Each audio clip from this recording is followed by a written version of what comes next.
Ito nga po pala yung mga kaganapan namin nung unang araw ni Angelica dito sa Kubo. Bali sa video nga po na to, ipapasubok ko sa kanila na sila ang mag-voice over para masanay na nga rin po sila dahil pangarap nga daw nilang mag-vlog balang araw. Hello po, kami nga po pala na Ate Angel mag-voice over ngayon. Sabi po kasi namin kay Tita Ann, pangarap din po namin na matutunan yung mga ginagawa niya sa pagbablog para po balang araw maging katulad din po kami ni Tita Ann na nakakatulong sa pamilya dahil po sa pagbablog. Ngayon araw nga po, tuturuan nga daw po ako ni Tita Ann kung paano gumamit ng washing. Ang kailangan din po gawin sa mga labahin, hiwalayin ang puti sa mga decolor para hindi daw po mahawaan ng ibang kulay ang puti. At ito na nga po, itinuro na sa akin ni Tita Ann kung paano gumamit ng washing. Nakakatuwa nga po at madali nga pong gamitin. Balang araw, pangarap ko nga din po na makabili ng washing at iririgalo ko po kay mama para hindi na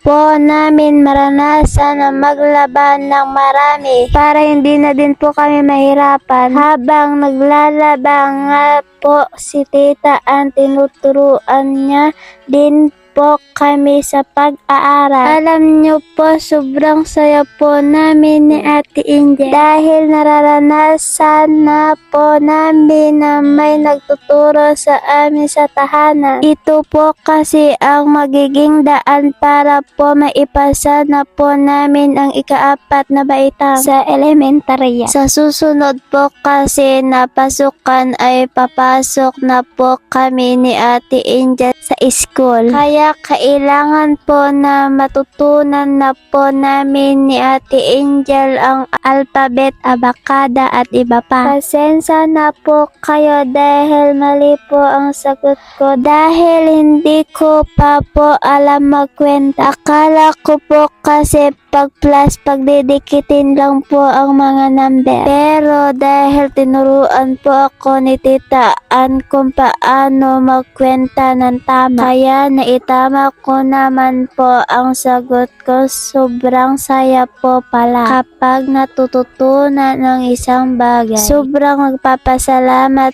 po kami kay Tita Ann dahil hindi po madali ang pagtuturo sa amin. Lalo na at hindi rin po madali para sa amin na matutunan lahat agad. Ako na nga po ulit muna ang magbo-voice over dahil alam nyo naman na hindi pa nga sanay yung mga bata sa pagbo-voice over. Pinapahapyaw-hapyawan ko nga lang sila para paunti-unti na rin silang matuto sa pagbablog. Ito nga po pala yung anak nung kambing kong namatay dahil sa lamig nung may bagyong uwan. Pinangalanan ko nga siya ng una dahil yung kambing ko nga na namatay na yun ay yun yung pinakauna kong kambing. Napakalakas kasi nung bagyong uwan na yun kaya nga ang nangyari ay naalis nga yung mga bubong ng kulungan nila. Kaya nga ang nangyari habang rumaragasa nga yung bagyo na yun at habang nasa evacuation kami, magdamag nga ring nababad yung kambing sa ulan. Kawawa nga itong si Una dahil napakabata niya pa ngang mawalan ng ina. Ito nga rin yung kaganapan namin nung unang gabi ni Angelica dito sa Kubo. Bali nagluto nga ako ng fried chicken para sa ulam namin sa panghapunan. Itinuro ko na nga rin po pala sa kanila dyan kung paanong paraan nga yung pagluluto ko ng fried chicken. Ganito nga yung ginagawa ko kapag may mga ginagawa ako na hindi pa nila alam gawin ay itinuturo ko nga sa kanila. Gusto ko kasi na matutunan din nila yung mga alam kong gawin. Para pag sila naman yung namuhay na katulad nga lang din itong buhay ko, yung nakasulo o namumuhay ng mag-isa ay kayang-kaya din nilang gawan ng paraan para mairaos yung pang-araw-araw nila. Hindi lang din talaga pag-aaral ang gusto kong matutunan nila Angel at Angelica, kundi kung paano rin maging matatag sa hamon ng buhay kahit walang umaalalay na magulang o kahit sinong ibang tao. Syempre, higit sa lahat, gusto ko ring lumaki sila na may takot sa Diyos para kahit anumang problema ang dumaan sa buhay nila ay kayanin din nila. Lord,